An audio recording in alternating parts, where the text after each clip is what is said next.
좋은 아침입니다. 함께 예배하러 나오신 모든 형제자매 여러분, 영상으로 참여하시는 모든 분들에게 하나님의 은혜가 가득하기를 소원합니다. 하나님께서 오늘 우리에게 하나님의 음성과 하나님의 사랑을 부어주시기를 소원합니다. 함께 오늘 하나님께서 우리에게 주시는 말씀, 예레미야 47장 1절에서 7절까지의 말씀을 함께 읽도록 하겠습니다.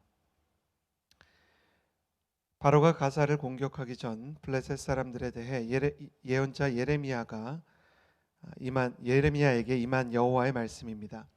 여호와께서 이렇게 말씀하셨다. 보라, 물이 북쪽에서 일어나 흘러넘치는 급류가 되고 땅과 그 안의 모든 것 위에, 성읍과 그 안에 사는 사람들 위에 흘러넘칠 것이다. 사람들이 소리치고 그 땅에 사는 모든 사람들이 울부짖을 것이다. 준마들의 말발굽 소리, 전차에 달리는 소리, 바퀴가 덜거덕거리는 소리에 아버지들은 손에 기운이 없어져 자기 자식을 돌아보지 못할 것이다. 이는 모든 블레셋 사람들을 멸망시키고 두로와 시돈을 도울 수 있는 모든 남은 사람들이 끊어질 날이 오기 때문이다. 여호와가 블레셋 사람들을 갑돌 해변에 남은 사람들을 멸망시킬 것이다. 가사가 삭발하게 되고 아스클론이 파괴됐다. 평원에 남은 사람들아, 내가 언제까지 내 몸에 상처를 내겠느냐? 여호와의 칼이여, 내가 언제까지 쉬지 않겠느냐? 그만하고 칼집에 들어가서 조용히 있어라. 여호와가 그 칼을 보냈는데 어떻게 그 칼이 쉴 수 있느냐? 내가 아스클론 해변 지역을 치라고 그 칼을 보냈다. 아멘. 오늘 본문 말씀은 예레미야가 유다 땅에 대해서 심판의 경고를 하는 내용이 아니고요. 예레미야가 블레셋 땅에 대해서 심판의 메시지를 전하는 것입니다. 역사 속에서 블레셋도 그렇고요, 두로도 그렇고 시돈도 그렇고 이스라엘 주변에 있었던 이방 국가들이 유다 땅이 멸망하기 전에 먼저 멸망하게 됩니다. 근데 중요한 것은 유다 왕국이 멸망하기 전까지 블레셋이나 두로나 시돈이 멸망할 것을 전혀 예측하지 못했다는 것입니다. 블레셋의 입장에서 보면 블레셋이 가장 두려워하는 것은요, 애굽이었습니다. 이집트. 이집트 땅에서 자기들을 치러 올 것이다라는 이제 전통적인 이제 견제 세력이었기 때문에 불안감을 가지고 있어서요. 블레셋을 기준으로 보면 이 남서쪽에 있는 애굽에 대한 견제에 대해서 굉장히 열심을 내었습니다. 그런데 오늘 말씀을 보면 뭐라고 써 있냐면 2절 말씀에 물이 북쪽에서 일어나 흘러넘치는 급류가 되고 땅과 그 안의 모든 것 위에, 성읍과 그 안에 사는 모든 사람들 위에 흘러넘칠 것이다, 이렇게 얘기하죠. 남서쪽에 있는 이집트를 신경 쓰고 있었지만 실제 하나님의 심판은 북쪽에서 왔다는 거예요. 여기서 말하는 이 북쪽은 누구를 얘기하냐면 바벨론을 얘기하는 것입니다. 유다 왕국을 멸망시켰던 이 바벨론 왕국, 그 바벨론 왕국이 유다 왕국을 멸망시키기 전에 블레셋과 두로와 시돈을 먼저 심판했던 것입니다. 이 블레셋 사람들은 남서쪽에 대해서 굉장히 강한 경계 라인을 세워놨기 때문에 자신들의 나라가 안전하다는 착각 속에 빠져 있었습니다. 그리고 남서쪽의 방어 라인을 견고하게 구축시킨 채 국력이 쇠하여지는 자기들의 동쪽 나라였던 유다 왕국을 괴롭혔던 것이죠. 그러니 하나님께서 이 블레셋 사람들을 결코 가만히 두고 보고 있지 않았던 것입니다. 이걸 보면서 좀 이상하지 않습니까? 왜냐하면 하나님께서 유다 왕국을 심판하시는 거잖아요. 유다 왕국이 잘못됐잖아요. 블레셋이 좀 치면 어떻습니까? 하나님께서 어차피 심판하실 텐데. 하나님께서 그렇게 하지 않았던 이유는 블레셋이 괴롭히는 건 비유하자면 옆집 아이가 우리 아이 때리는 거예요. 하나님께서 유다 땅을 심판하시는 것은 내가 내 자녀를 때리는 거예요. 뭐가 결여되어 있을까요? 책임감과 사랑의 문제인 거예요. 유다 왕국에 대한 하나님의 마음은 책임감과 사랑이에요. 그래서 훈육을 하고 때리시고 혼을 내실지라도 하나님께서 끝내는 회복하고자 하는 것이 하나님 뜻인 거예요. 그러니 훈육과 이 심판의 과정도 하나님께서 원하시는 회복과 성장을 위한 하나의 전초전인 것이죠. 근데 블레셋 사람들은 정말 망하라고 정말 악의를 가지고 이스라엘을 때리는 거예요. 그러니까 하나님께서 블레셋을 먼저 멸망시키셨어요. 너무 안타까운 건 뭐냐면 블레셋이 먼저 멸망되는데도 불구하고 유다 땅이 정신을 못 차렸다는 거예요. 유다 사람들도 블레셋 사람들이랑 똑같이 생각했거든요. 저 블레셋 땅은 남서쪽 방어 라인만 잘 지키면 그 국경이 무너지지 않을 거야라고 생각했단 말이에요. 근데 북쪽에서 오는 바벨론의 군대가 블레셋을 실제로 무너뜨렸고 그걸 먼저 예언한 사람은 누구밖에 없었다고요? 예레미야밖에 없는 거예요. 예레미야가 이 블레셋이 멸망할 거라고 얘기를 할 때 아무도 귀 기울이지 않았지만 최소한 실제로 북쪽의 바벨론에 의해서 이 블레셋이 멸망되었을 때에는 정말 예레미야가 하는 말 안에 하나님의 음성이 있는 것 아닐까 생각을 해야 되는 거예요. 근데 유다는요, 그걸 생각하지 못하는 거예요. 하나님께서요, 유다 땅에 대한 징계와 심판을 준비하시고 한편으로는 유다의 원수들이었던 블레셋과 같은 곳을 치고 계시는데도 유다 사람들은 전혀 하나님 아버지의 그 아버지의 마음, 나를 위해서 일하시는 아버지의 그 행동들을 전혀 이해하지 못했어요. 그럼에도 불구하고 중요한 것은 무엇입니까? 하나님은 그래도 그 일을 하신다는 거예요.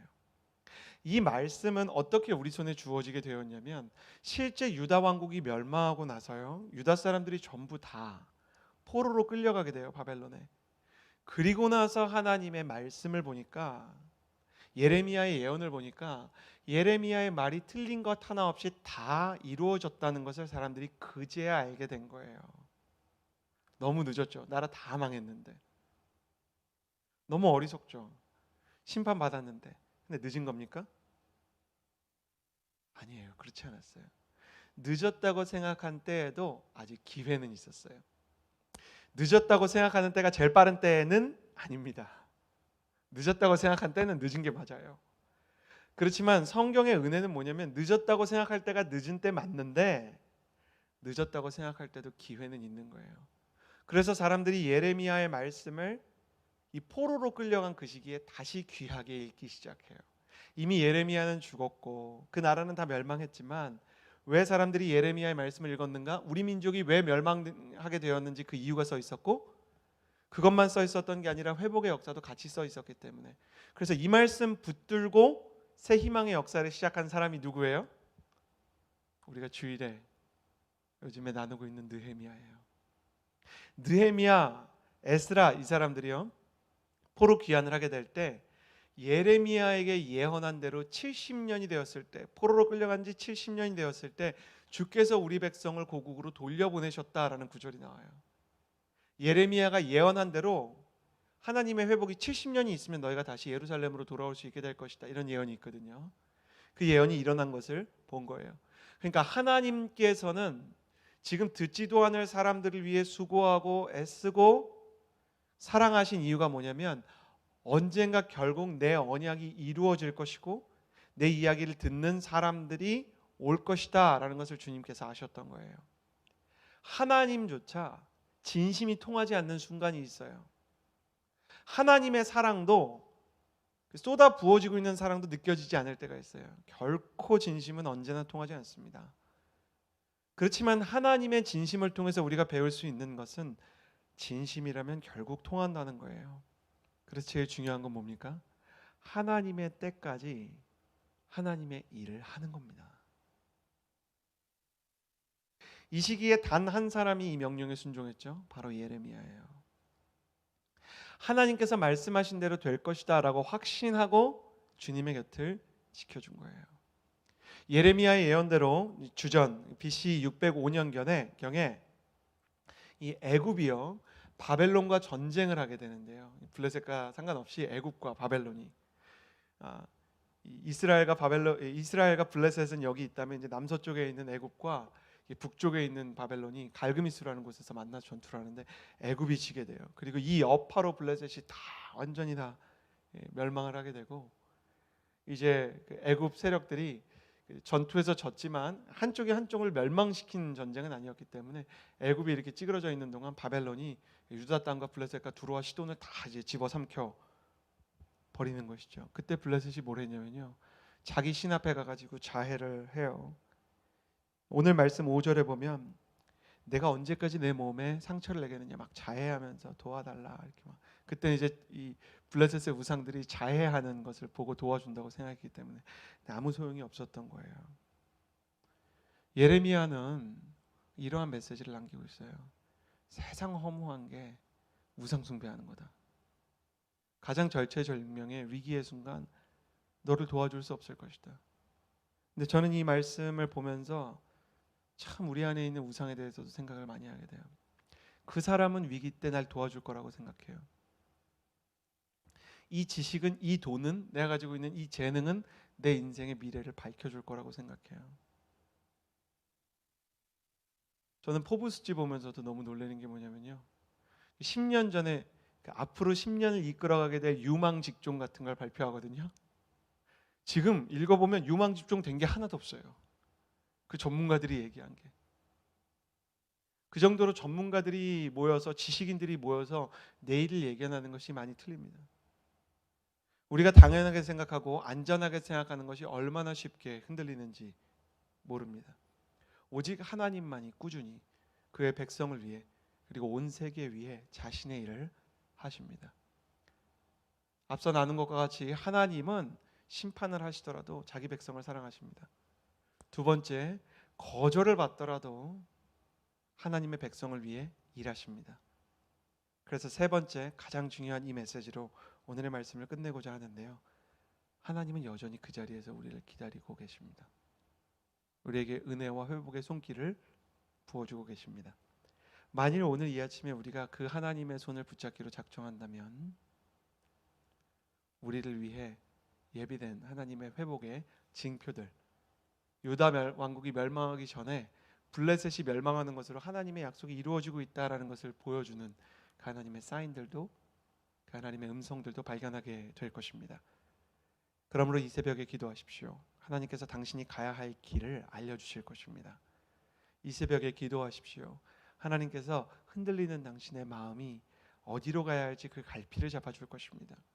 어떤 선택을 해야 하고 누구의 말을 들어야 할지 기도하는 중에 깨닫게 해주실 것입니다. 함께 기도하겠습니다.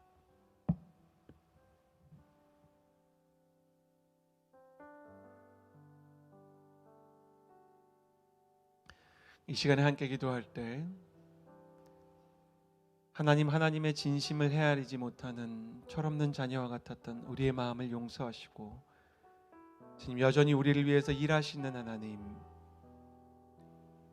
그리고 여전히 우리를 기다리시는 하나님 앞에 무릎 꿇게 하여 주옵소서. 그래서 블레셋의 패망처럼 우리에게 큰 화가 덮치기 전에 우리에게 이미 주시는 사인들과 그 지혜의 소리에 우리가 귀를 기울여 바른 선택을 할 수 있게 해주십시오. 우리 주님 앞에 오늘 말씀을 붙잡고 함께 기도하며 나아가겠습니다. 기도합시다.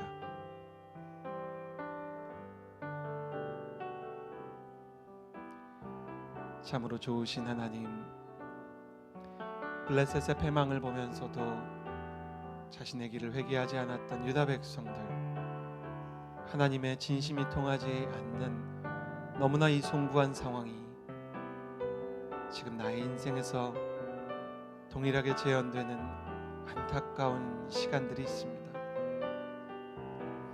하나님의 사랑에 귀를 기울이지 못하고 우리를 위해서 수고하시는 당신의 음성에 귀 기울이지 못하며 주님께서 우리에게 어려움을 주신 것만 생각하고 미뤄지는 결혼에 대해, 부족한 물질에 대해, 상한 건강에 대해서만 한숨을 내쉬는 우리를 불쌍히 여겨주옵소서. 그러나 그럼에도 불구하고 하나님께서는 일하시고 언약의 때까지 주님 꾸준히 당신의 일을 하십니다. 하나님, 우리가 오늘 눈을 떠서 그 꾸준하신 당신과 함께 기도의 씨앗을 심게 하시고 예배의 씨앗을 심게 하시고 감사의 마중물을 부어 주님 원하시는 응답의 우물이 터지게 하여 주옵소서. 주님 원하시는 감격의 회복의 생수가 터져나오게 하여 주옵소서. 주님께서 예비하신 비전과 믿음의 가정에 단초들이 마련되게 하여 주옵소서. 여전히 우리를 기다리시고 또 우리와 동행하시는 주님 앞에 무릎 꿇고 나아갈 수 있는 하나님의 사람이 되게 하여 주옵소서.